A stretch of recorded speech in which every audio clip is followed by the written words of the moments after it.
शानदार century score करके उन तमाम नाक़दीन के मुंह बंद कर दिए।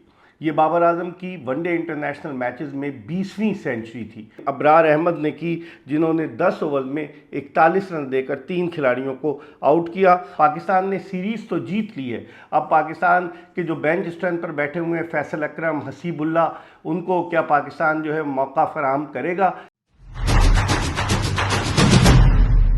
बिस्मिल्लाहिर्रहमानिर्रहीम। अस्सलामुअलैकुम। अपने यूट्यूब चैनल MIB स्पोर्ट्स पर मैं हूं मिर्ज़ा इकबाल बेग। वो नाक़दीन जो ये दावा कर रहे थे कि बाबर आजम ख़त्म हो गया है, इसे अब पाकिस्तानी क्रिकेट टीम से बाहर कर देना चाहिए, आज बाबर आजम ने रावलपिंडी क्रिकेट स्टेडियम में श्रीलंका के ख़िलाफ़ शानदार सेंचुरी स्कोर करके उन तमाम नाक़दीन के मुंह बंद कर दिए। ये बाबर आजम की वनडे इंटरनेशनल मैचेस में 20वीं सेंचुरी थी और 83 इनिंग्स के बाद अगस्त 2023 में उन्होंने आखिरी सेंचुरी बनाई थी नेपाल के ख़िलाफ़ मुल्तान में। और 83 इनिंग्स के बाद आज बाबर आजम सेंचुरी स्कोर करने में कामयाब हुए।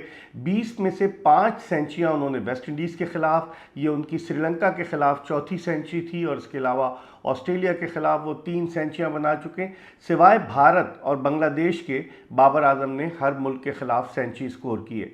आज जिस तरह की उन्होंने इनिंग्स खेली, इब्तिदा में वो थोड़े से शेकी नज़र आए, इतना कॉन्फिडेंस नहीं था, लेकिन जो बाबर आजम की इनिंग्स आगे की तरफ बढ़ी, उनके एतमाद में इजाफा होता गया।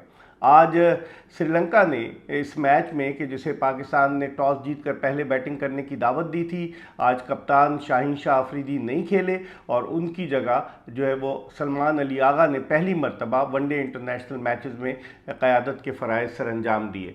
और पाकिस्तान ने 2 तब्दीलियाँ की। शाहीन शाह अफरीदी की जगह मोहम्मद वसीम जूनियर को खिलाया गया, जबकि फ़हीम अशरफ की जगह अबरार अहमद को, जिन्होंने गुज़िश्ता मैच में जो नहीं खेले थे और साउथ अफ्रीका के ख़िलाफ़ आखिरी मैच में मैन ऑफ द मैच रहे थे 4 विकेटें लेकर, तो आज अबरार को टीम में शामिल किया। और गालिबन पाकिस्तान के टीम मैनेजमेंट के जहन में ये बात थी कि टॉस जीतकर अगर हम श्रीलंका को पहले खिलाएंगे तो जब हम हदफ का ताक़ुब करेंगे तो ओस गिरेगी, जिसकी वजह से गेंद गीली हो जाएगी और पिच भी बेहतर हो जाएगी और पाकिस्तान को हदफ के ताक़ुब में किसी मुश्किल का सामना नहीं करना पड़ेगा। और आज यही हुआ। 289 रन का जो हदफ था, पाकिस्तान ने 49वें ओवर में बासानी 8 विकेटों के नुकसान पर बासानी 8 विकेटों से 2 विकेटों के नुकसान पर पूरा कर लिया और ये मैच पाकिस्तान ने 8 विकेटों से जीत लिया। तो इस तरह ये पाकिस्तान की इस कामयाबी का जो सेहरा है वो बाबर आजम की उम्दा बैटिंग के सर जाता है। और इसके अलावा पाकिस्तान के जो बॉलर्स थे उन्होंने भी अच्छी बॉलिंग की। हारिस रऊफ़ ने अगरचे आज बहुत तेज़ गेंदें की, लेकिन हारिस रऊफ़ थोड़े महंगे साबित हुए। और अगर पाकिस्तान की बॉलिंग का आप जायज़ा लें तो हारिस रऊफ़, जिन्होंने आज नई गेंद की, उमूमन वो नई गेंद नहीं करते, लेकिन उन्होंने 10 ओवर्स में 66 रन देकर 3 खिलाड़ियों को आउट किया। उनके अलावा नसीम शाह वो फुल्ली फिट नज़र नहीं आते, 10 ओवर में उनके 63 रन बने।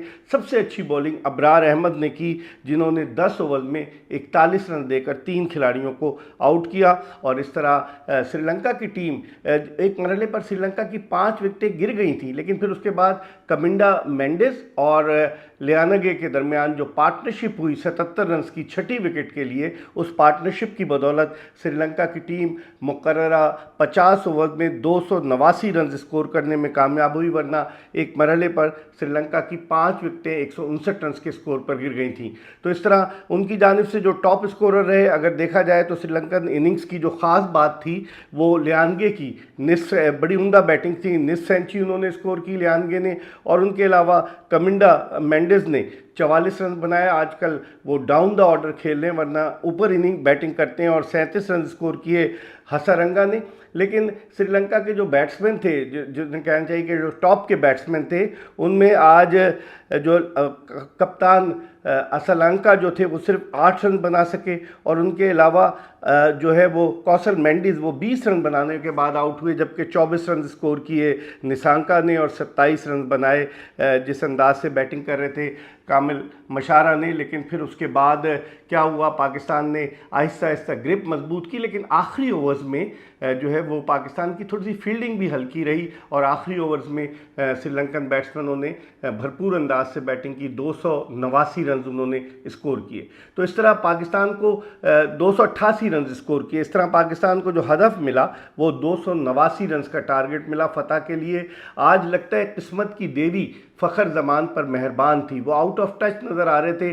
फ़खर जमान के 3 कैचेज आज ड्रॉप हुए। एक श्रीलंका से कैच ड्रॉप हुआ, लियानगे से उनका कैच ड्रॉप हुआ और फिर लियानगे ने फिर उनका जो आखिरी, जब जिस तरीके से फ़खर जमान जो आउट हुए, उनका एक इंतहाई शानदार कैच लियानगे ने लिया शॉर्ट मिड विकेट पोजीशन पर। तो फ़खर जमान के जिनके बारे में कहा जा रहा था कि अब उनको बाहर कर देना चाहिए, आज उन्होंने 78 रन की इनिंग्स खेली। उससे पहले 33 रन बनाकर आउट हुए। साइम अयूब, इन दोनों बैट्समैनों के दरमियान जो ओपनिंग पार्टनरशिप हुई वो 77 रन की हुई। श्रीलंकन फील्डर्स कैच ड्रॉप करने के मामले में बड़े फराग दिल साबित हुए और फिर उसके बाद जो 100 रन की पार्टनरशिप हुई, और ये 100 रन की पार्टनरशिप किसके दरमियान हुई? फ़खर जमान और बाबर आजम के दरमियान। और फ़खर जमान 177 रन के स्कोर पर आउट हुए और फिर उसके बाद 112 रन की पार्टनरशिप पाकिस्तान के 2 season professional pro cricketers Babar Azam और मोहम्मद रिजवान के दरमियान हुई। और बाबर आजम ने शानदार बैटिंग का मुजाहरा करते हुए सेंचुरी स्कोर की। उनके अलावा मोहम्मद रिजवान ने निस सेंचुरी बनाई और पाकिस्तान ने ये हदफ जो था वो पूरा कर लिया 49वें ओवर में। अभी भी पाकिस्तान की इनिंग्स की जो थी वो 8-10 गेंदें बाकी थी। श्रीलंका की बॉलिंग इतनी इफेक्टिव नज़र नहीं आई। आज उन्होंने ठिकशाना को बिठाया और उनके जो फास्ट बॉलर थे उनको उन्होंने खिलाया मधुशन, लेकिन वो भी बड़े महंगे साबित हुए। उन्होंने 9 ओवर्स में 62 रन दिए। और इसके अलावा जो सबसे अच्छी जो 2 विकेटें ली चमीरा ने 2 खिलाड़ियों को आउट किया। उन्होंने फ़खर जमान और साइम अयूब को आउट किया। और उसके अलावा हसारंगा ने बड़ी नपी तुली बॉलिंग की, लेकिन वो विकेट ना ले सके। हसारंगा ने 10 ओवर्स में 35 रन दिए। तो बाबर आजम को उनकी शानदार बैटिंग कारकर्दगी पर मैन ऑफ द मैच करार दिया गया। अब जो सीरीज़ का तीसरा और आखिरी वनडे इतवार को जो खेला जाएगा, क्या पाकिस्तान अपनी बेंच स्ट्रेंथ को आजमाएगा? पाकिस्तान ने सीरीज़ तो जीत ली है। अब पाकिस्तान के जो बेंच स्ट्रेंथ पर बैठे हुए हैं फैसल अकरम, हसीबुल्ला, उनको क्या पाकिस्तान जो है मौका फराहम करेगा, ये देखना होगा। क्या स्ट्रेटजी प्लान करते हैं माइक हैसन और उनके साथी। लेकिन ये बैक टू बैक दूसरी सीरीज़ है जो पाकिस्तानी टीम ने जीती है। पहले उन्होंने साउथ अफ्रीका के ख़िलाफ़ सीरीज़ 2-1 से जीती और अब ये सीरीज़ 2-0 से जीती है। और सीरीज़ का पाकिस्तान के लिए मौका है कि इतवार को जो तीसरा और आखिरी वनडे होगा उसको जीत कर पाकिस्तानी क्रिकेट टीम जो है वाइट वॉश करे श्रीलंकन टीम के ख़िलाफ़। लेकिन अब देखना ये है कि पाकिस्तान क्या स्ट्रैटेजी प्लान करता है। शाहीन शाह अफरीदी यकीनी तौर पर तीसरे वनडे में वापस आएंगे।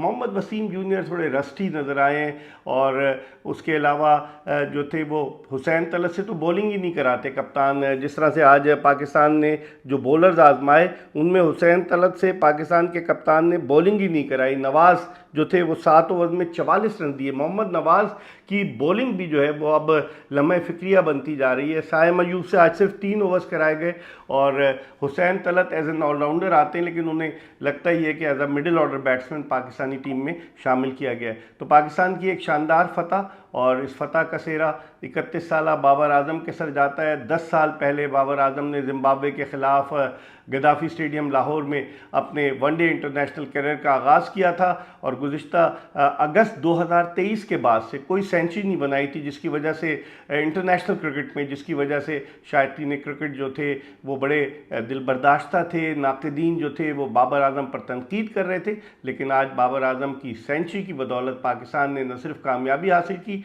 बल्कि लगता ये है कि बाबर आजम अपनी खोई हुई फॉर्म बहाल करने में कामयाब हो गए। हम आपको इस सीरीज़ के हवाले से अपडेट करते रहेंगे। देखते रहिए MIB स्पोर्ट्स।